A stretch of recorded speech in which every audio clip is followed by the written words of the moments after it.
Hello friends, வணக்கம். இது அறுசுவையும் ஆன்மீகமும் சேனலுக்கு உங்களை அன்புடன் வரவேற்கிறேன். நான் இன்றைக்கி எக் பெப்பர் ஃப்ரை மசாலா செய்ய போகிறேன். அதுக்கு முன்னாடி நம்ம சேனலை நீங்கள் ஃபஸ்ட் டைமாக பார்க்குறீங்கன்னா சப்ஸ்கிரைப் பட்டனை கிளிக் பண்ணிவிட்டு பெல் ஐக்கானை கிளிக் பண்ணுங்கள். அப்போ தான் நான் போகிற வீடியோ உங்களுக்கு அடுத்தடுத்து நோட்டிஃபிகேஷனாக வரும். வாங்க வீடியோக்குள்ளே போகலாம். ஃபஸ்ட்டு ஸ்டவ்வில் ஒரு பேன் வச்சு நம்ம மிளகு 1 டேபிள் ஸ்பூன் போட்டுக்கலாம். சோம்பு 1 ஸ்பூன் போட்டுக்கலாம். குமின் 1 டீஸ்பூன் போட்டுக்கலாம். காஞ்ச மிளகாய் ஒரு 4 காஞ்ச மிளகாய், நான் நார்மல் காஞ்ச மிளகாய் போட்டிருக்கேன். நீங்கள் காஷ்மீரி காஞ்ச மிளகாய் இருந்தால் போட்டுக்கோங்க. ஒரு 4 போட்டுக்கலாம், 4லேருந்து ஒரு 5. இதை நல்லா ஆயில் ஊற்றாமல் நல்லா ட்ரை ரோஸ்ட் பண்ணிக்கலாம். இப்போ நம்ம இதை ஒரு தட்டில் வச்சு ஆற வச்சுக்கலாம். நல்லா ஆற வச்சு நம்ம இதை ஒரு மிக்ஸி ஜாரில் போட்டு நல்லா ஃபைன் பவுடரை அரைச்சி எடுத்து தனியாக வச்சுக்கலாம். இதை நம்ம அரைக்கலாம். இப்போது பாருங்கள், இந்த மாதிரி நல்லா ஃபைன் பவுடரை அரைக்கணும். அரைச்சி நம்ம இதை தனியாக ஒரு கப்பில் எடுத்து வச்சுக்கலாம். இப்போது ஜாரில் 4 தக்காளி ரேண்டமாக கட் பண்ணியிருக்கேன். இப்போ பச்சை மிளகாய், அதோட ஒரு 4 பச்சை மிளகாய் உங்களுக்கு காரத்துக்கு ஏற்ற போல் நீங்கள் போட்டுக்கோங்க. ஒரு 5-6 கூட போட்டுக்கலாம். நான் மற்ற மசாலாலாம் கொஞ்சம் காரமாக இருக்குன்னு சொல்லி பச்சை மிளகாய் கம்மியாக சேர்த்துருக்கேன். நீங்கள் கொஞ்சம் இன்னும் ஒரு 2 எக்ஸ்ட்ராவை கூட சேர்த்துங்க. போட்டு நல்லா அரைச்சி இந்த மாதிரி பேஸ்ட்டாக எடுத்து வச்சுக்கலாம். இப்போ நம்ம ஸ்டவ்வில் கடாய் வச்சு அதில் பட்டர் சேர்த்துக்கலாம்.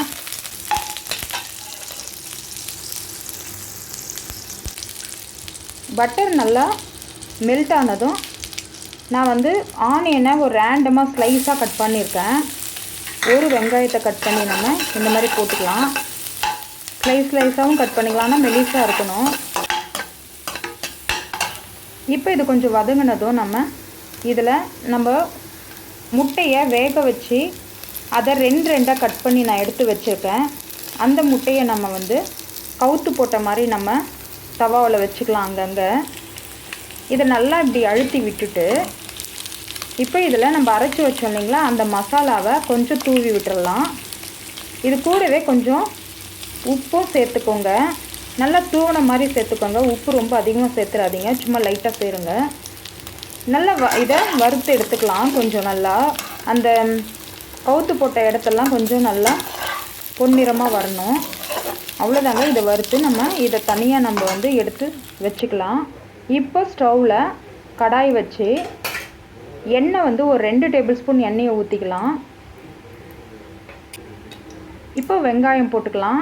நான் ஒரு 4 வெங்காயத்தை பொடியாக கட் பண்ணியிருக்கேன். நல்லா பொடியாக கட் பண்ணுங்க, அப்போ தான் கிரேவி நல்லா வரும், நிறைய கூடுதலாகவும் வரும்.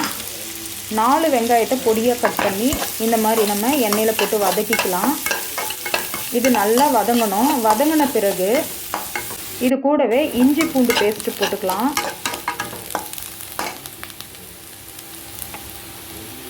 இஞ்சி பூண்டு பேஸ்ட்டு 1 டேபிள் ஸ்பூன் போட்டுக்கலாம். இதையும் நல்லா அந்த பச்சை வாசனை போகிற அளவுக்கு நல்லா வறுத்து எடுத்துக்கோங்க. இப்போது இதில் நம்ம டார்க் சோயா சாஸ் சேர்க்குறோம். 2 டேபிள் ஸ்பூன் சேர்த்துக்கலாம்.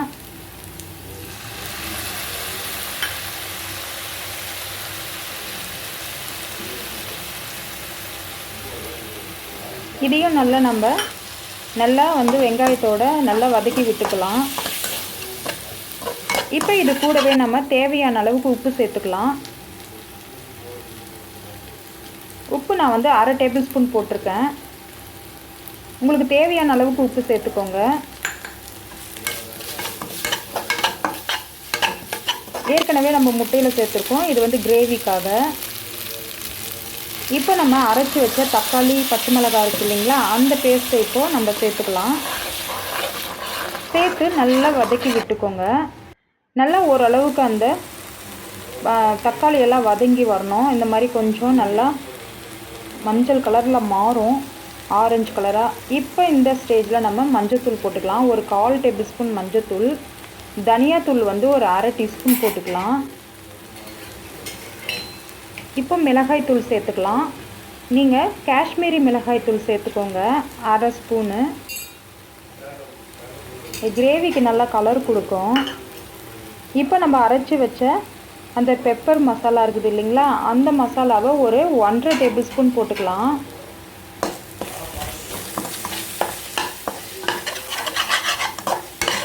1½ டீஸ்பூன் போட்டுக்கிட்டு நல்லா வதக்கி விட்டுக்கோங்க. இப்போ இதை மூடி ஒரு 5 நிமிஷத்துக்கு சிம்மில் வச்சு எடுத்து பாருங்கள். ஓரளவுக்கு நல்லா வதங்கி இந்த எண்ணெய்லாம் கொஞ்சம் பிரிஞ்சு வந்திருக்கும். இந்த டைமில் நல்லா வதக்கி விட்டுக்கோங்க. இப்போ இது கூட தண்ணி சேர்த்துக்கலாம். 1 கப்பு தண்ணி ஊற்றிருக்கேன் நான்.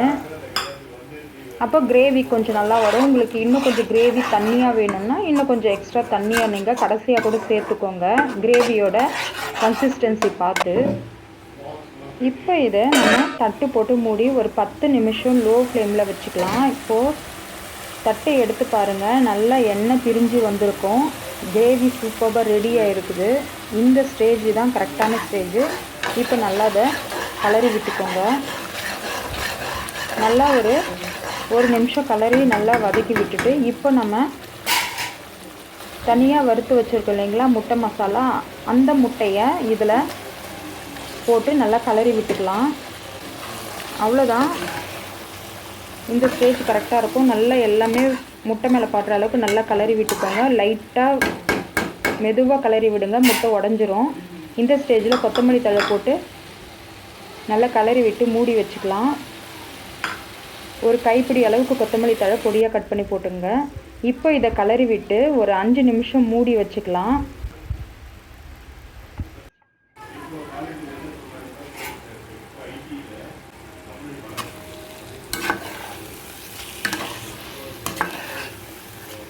நல்லா கலரி விடுங்க. இப்போ நம்ம இதை மூடி போட்டு ஒரு 5 நிமிஷம் மூடி வச்சுக்கலாம். சிம்மில் வச்சுக்கோங்க. எப்போவுமே மூடி போட்டு மூடும்போது சிம்மில் வச்சிங்கன்னா தான் அடி பிடிக்காமல் இருக்கும். இப்போ திறந்து பாருங்கள், மசாலா பர்ஃபெக்டாக ரெடி ஆகிடுச்சு. அவ்வளோதாங்க. இதை ஒரு பவுலில் ட்ரான்ஸ்ஃபர் பண்ணிக்கலாம். எக் பெப்பர் ஃப்ரை மசாலா சூப்பராக ரெடி ஆகிடுச்சு. பிடிச்சிருந்தா நீங்களும் ட்ரை பண்ணி பார்த்துட்டு எப்படி இருக்குன்னு கமெண்ட்ஸில் சொல்லுங்கள். லைக் பண்ணுங்கள், ஷேர் பண்ணுங்கள், சப்ஸ்கிரைப் பண்ணுங்கள், பெல் ஐக்கானை கிளிக் பண்ணுங்கள். அடுத்த ஒரு வீடியோவில் சூப்பரான ரெசிபியோடு சந்திக்கிறேன். நன்றி, வணக்கம்.